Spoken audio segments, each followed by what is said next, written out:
मैं हूं संतोष। City news one Rewa की सांध्यकालीन समाचार सेवा में आपका स्वागत है। प्रस्तुत हैं आज के मुख्य समाचार। जिला प्रशासन के मार्गदर्शन में आज कलेक्ट्रेट के मोहन सभागार में स्वैच्छिक संगठनों की बैठक बुलाई गई। इस दौरान आगामी 1 मार्च से 5 मार्च तक चलने वाले पर्यावरण अभियान की तैयारी को लेकर बैठक ली गई, जिसमें करीब आधा सैकड़ा एनजीओ से परिचय लिया गया तथा ज्यादा से ज्यादा वृक्षारोपण करने की बात कही गई। आपको बता दें कि जिला कलेक्टर मनोज पुष्प ने बताया कि इस महाअभियान में जिले को 5 लाख वृक्षारोपण का लक्ष्य दिया गया है, जिसको लेकर तैयारियां प्रारंभ कर दी गई है। वहीं उन्होंने लक्ष्य से अधिक वृक्षारोपण करने की भी बात कही है। इस दौरान नगर निगम आयुक्त मृणाल मीणा, पुलिस अधीक्षक नवनीत भसीन, डीएफओ चंद्रशेखर सिंह सहित अन्य संबंधित अधिकारी एवं सामाजिक संस्था के पदाधिकारी उपस्थित रहे। बता दें कि पौधारोपण को जन आंदोलन बनाने के लिए मुख्यमंत्री के संकल्प को जन भागीदारी से एक महाअभियान का रूप दिया गया है। इस अनुक्रम में राज्य शासन ने निर्णय लिया है कि नागरिकों, समुदायों, शासकीय विभागों एवं स्वैच्छिक संगठनों के सहयोग से दिनांक 1 मार्च से 5 मार्च तक अधिकाधिक संख्या में पौधों का रोपण का अभियान चलाया जाएगा। आपको बता दें कि अभियान के सफल संचालन हेतु जिला स्तरीय समिति का गठन जिला कलेक्टर की अध्यक्षता में किया गया है। प्रस्तुत है रीवा कलेक्टर मनोज पुष्प से प्राप्त जानकारी के अंश। आज हम लोगों ने जो 1 तारीख से 5 तारीख के बीच में वृक्षारोपण का महाअभियान गवर्नमेंट ने प्लान किया है, उसको लेकर शासकीय एजेंसी की और एनजीओज़ की एक बड़ी बैठक बुलाई थी। सभी के साथ हम लोगों ने इसमें रीवा ज़िले में इस अभियान को बहुत अच्छे तरीके से चलाने का निर्णय लिया है। बहुत सारे एनजीओ ने भी उसमें अपनी सहमति दी है और हम लोग कोशिश करेंगे कि एक बहुत अच्छा वृक्षारोपण का अभियान चलाया जाए और ये भी कोशिश रहेगी कि ये सभी वृक्ष बचे और आने वाले दिनों में हम लोग इसको फिर अवलोकन भी कर सकें कि ये जो वृक्षारोपण इस अभियान में किए गए थे वो कितने अच्छे वृक्षारोपण हुए हैं।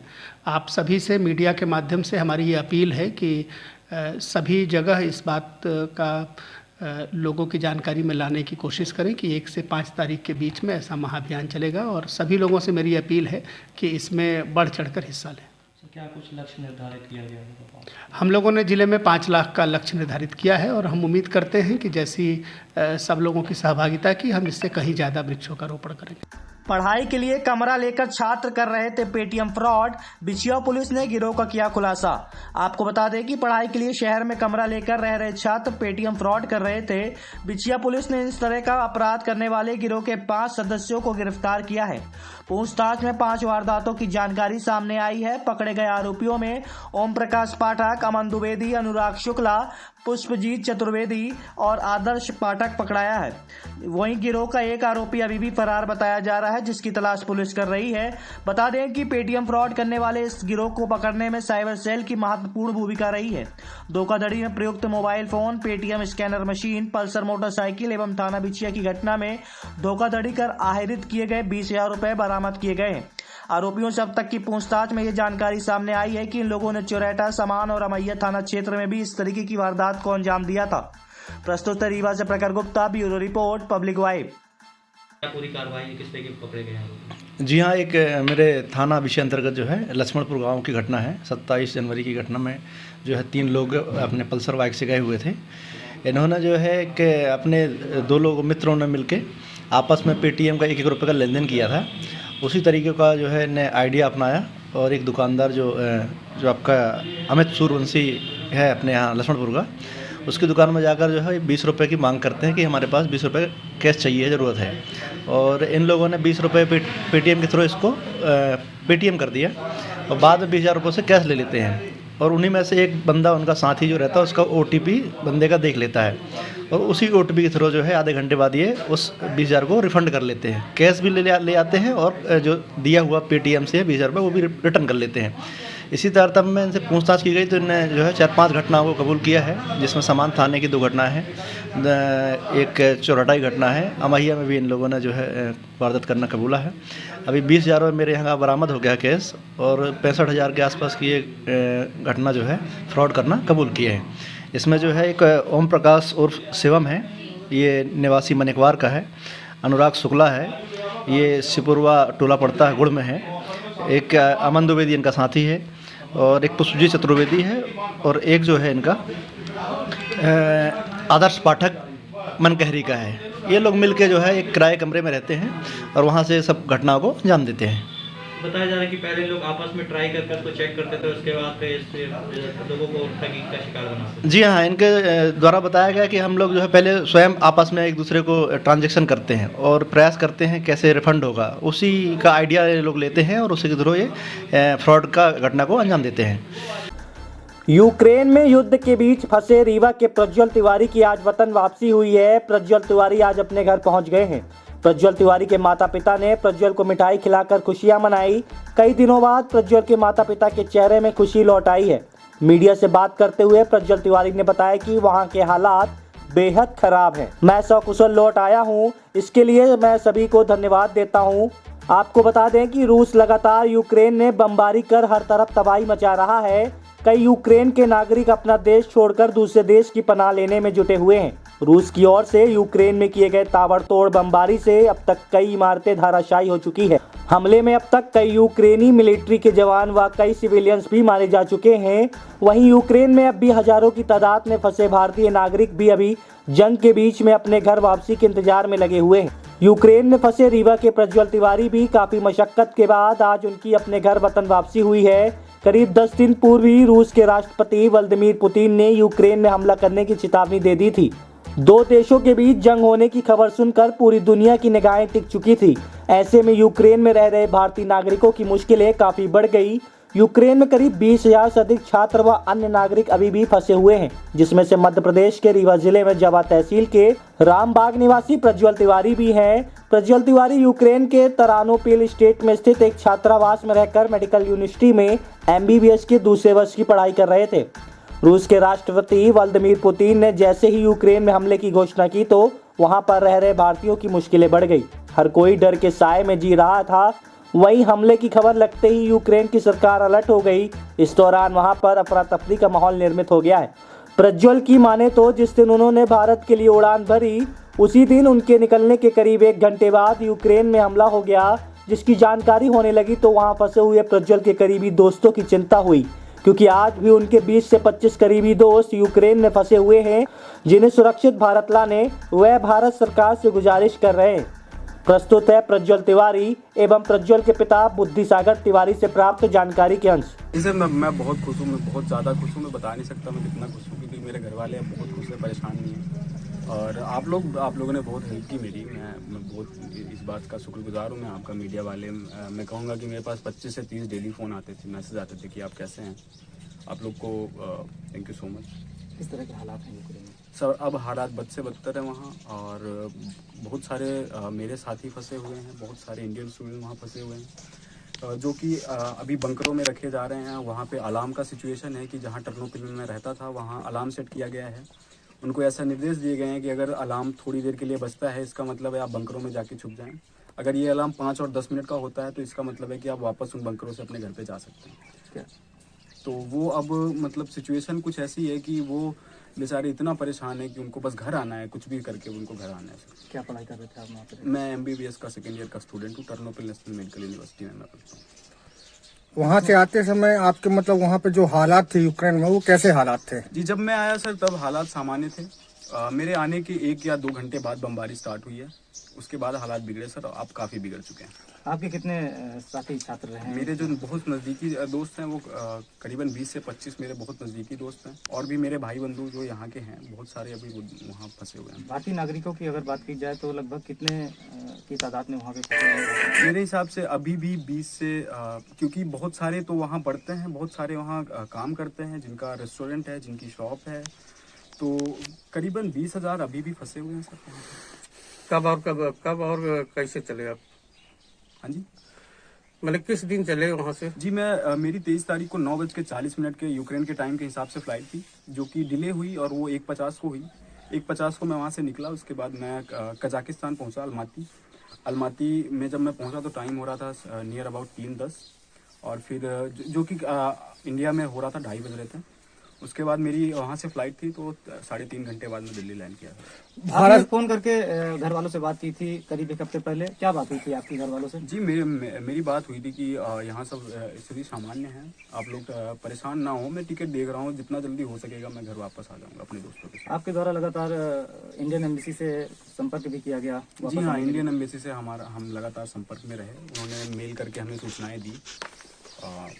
बस उन्होंने अपना काम किया, इंडियन एम्बेसी जितना कर सकती थी, बस थोड़ा लेट किया। सर अभी वो अपने रिस्क पे बॉर्डर क्रॉस करके टैक्सी बुक करके बसें बुक करके वो दूसरे देश जा रहे हैं, जैसे रोमानिया, पोलैंड।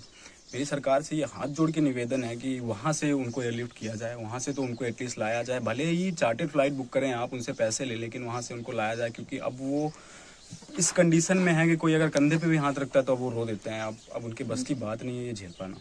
आपकी वापसी किस तरह से हुई? भारत सरकार ने किस तरह की मदद की आपकी? सर भारत सरकार ने कोई मदद नहीं की, भारत सरकार और क्या ही मदद करती, क्योंकि उस समय सिचुएशन नॉर्मल थे। मैं अपने से टिकट करके सर अपने घर आया सर। आपको क्या लगता है अगर भारत सरकार चाहती तो वापस ला सकती थी अपने नागरिकों को?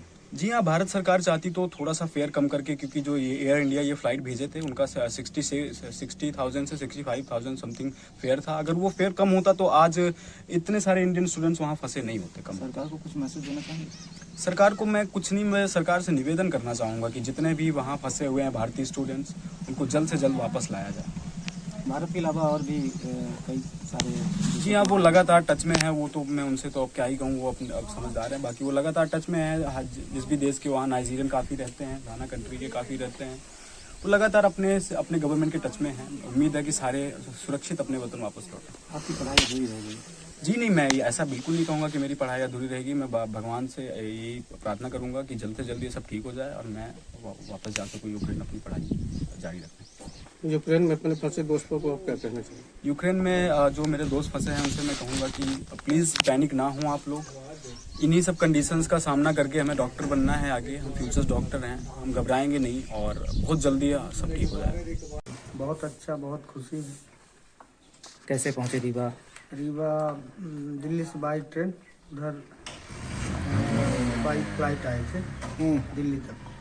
पहली बार जब आपकी प्रज्वल से बात हुई थी तो क्या कुछ कहा था उन्होंने? उन्होंने वहाँ दुविधाजनक मतलब ऐसा कुछ स्थिति बताया था, मतलब यहाँ की स्थिति बहुत सही नहीं है, हमको घर बुला लो। यहाँ मैं बात किया, ऊपर सांसद जी से बात किया और बात किया, लेकिन वो बुला नहीं सके। बाद में मैं पैसा भेजकर प्राइवेट जेट से मैं प्रज्वल को बुलाया। सरकार के द्वारा किस तरह से मदद की गई? आप लोगों ने गुहार भी लगाई थी। सरकार के द्वारा अभी तक तो हमको कोई मदद नहीं मिली है। अच्छा, सांसद और विधायक से आपसे क्या मतलब मदद मिली? मदद बोले थे कि मदद आपकी हर एक संभव मदद की जाएगी, लेकिन मदद हमको मिली नहीं है, कुछ नहीं मिली। क्या हालात थे वहाँ जब प्रज्वल वहाँ से चले हैं? वहाँ का हालात तो प्रज्वल जब चला था तब तो सामान था, लेकिन उसके निकलने के आधा एक घंटे बाद सामान वहाँ की हालत वहाँ की मतलब ज़्यादा सही अब तो नहीं है, अब तो बस से बदतर है स्थिति वहाँ की। लेकिन जब वो निकला है वो यूक्रेन से तब वो सही था। वो आज प्रज्वल को अपने बीच पाकर कैसा बहुत महसूस? खुशी हुई, पूरे परिवार में खुशी का माहौल है। प्रज्वल आगे की पढ़ाई करने के लिए वहीं यूक्रेन जाना चाहते हैं? यूक्रेन जाना चाहता है प्रज्वल, नहीं तो भारत सरकार से हमारा अनुरोध है कि यहीं उसको मेडिकल कॉलेज दिलाया जाए।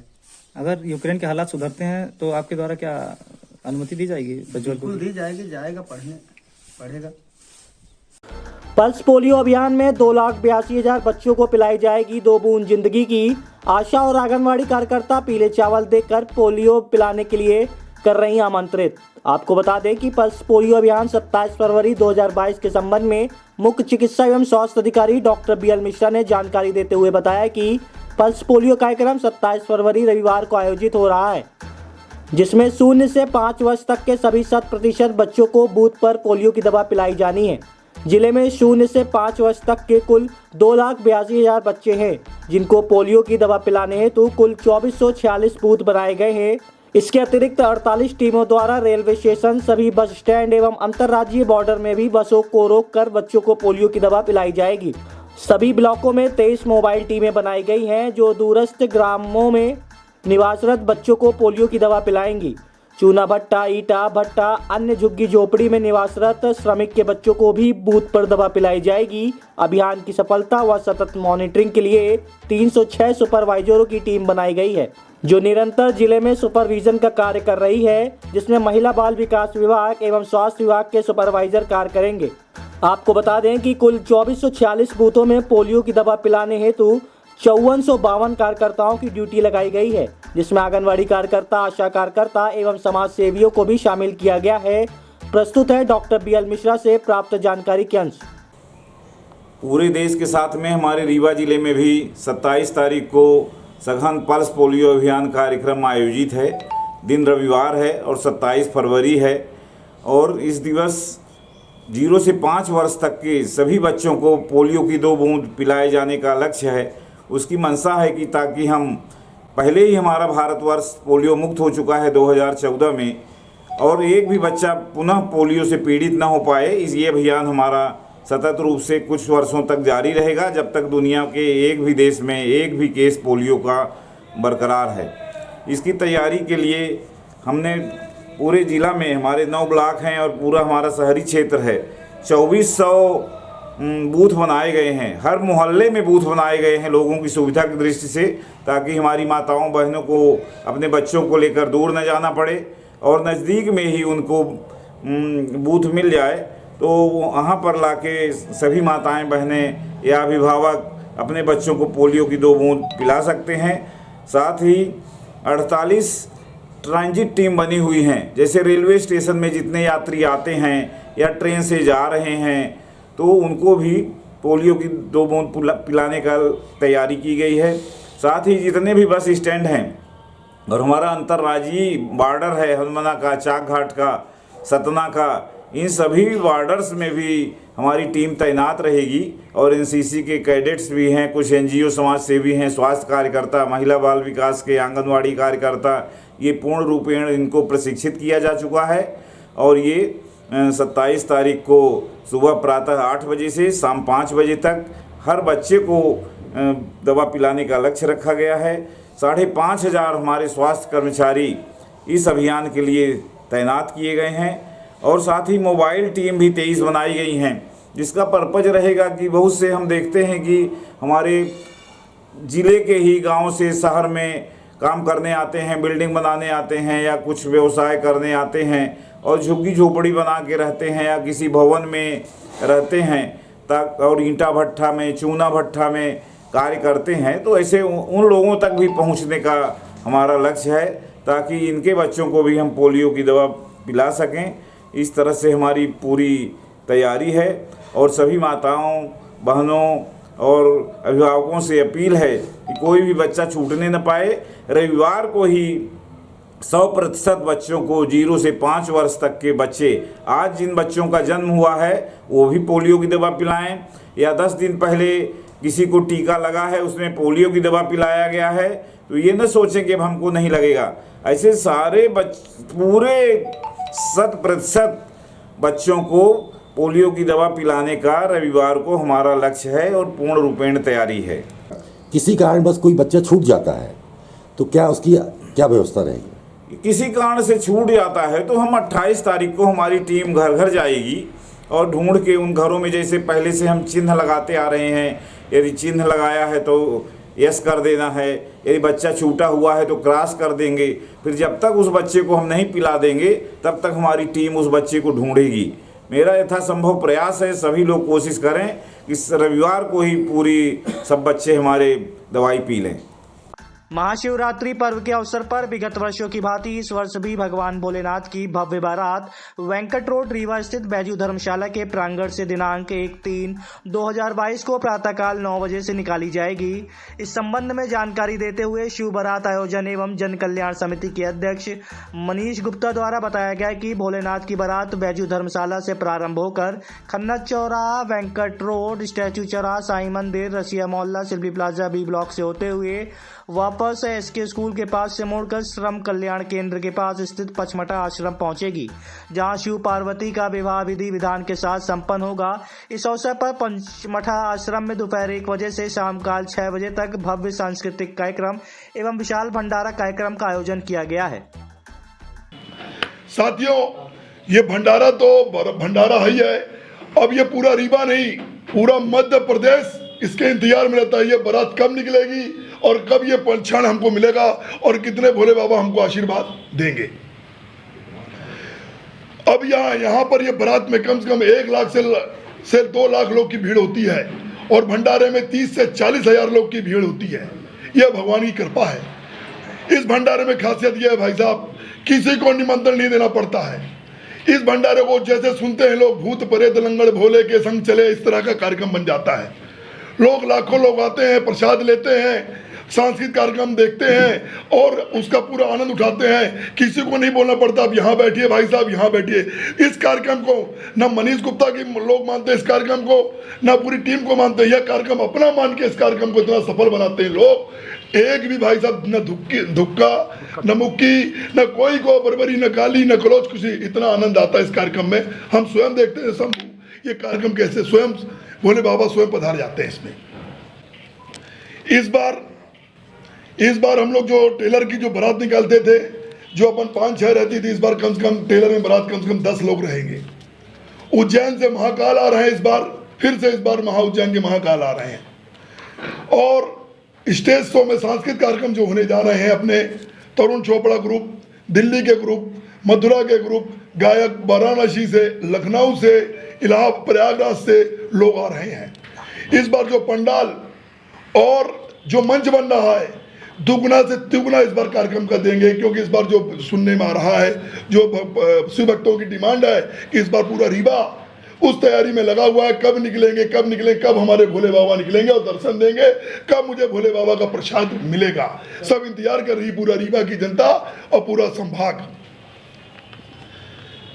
साथियों, मैं आपसे एक और निवेदन करना चाहता हूं, जिस मार्ग से भोले बाबा की बारात निकले, उस बारात से, उस गली से, द्वार से जब बाबा निकलते हैं तो उसकी आरती और उनका फूल की वर्षा वो सभी लोग करने का कष्ट करें। हमारी प्रार्थना यही है सभी दुकानदारों से, सभी जहाँ घर पड़े, और जब बाबा निकलते हैं तो आरती दे, उसमें आरती और फूल की वर्षा होनी चाहिए, क्योंकि बाबा का ही है, जिसने सृष्टि रचाई है। उनका ब्याह और स्वागत की तैयारी हम लोग को सबको मिलके करनी चाहिए। आज की खबरों में बस इतना ही। कल हम फिर हाजिर होंगे कुछ नई खबरों के साथ। तब तक के लिए हमें इजाजत दीजिए। नमस्कार।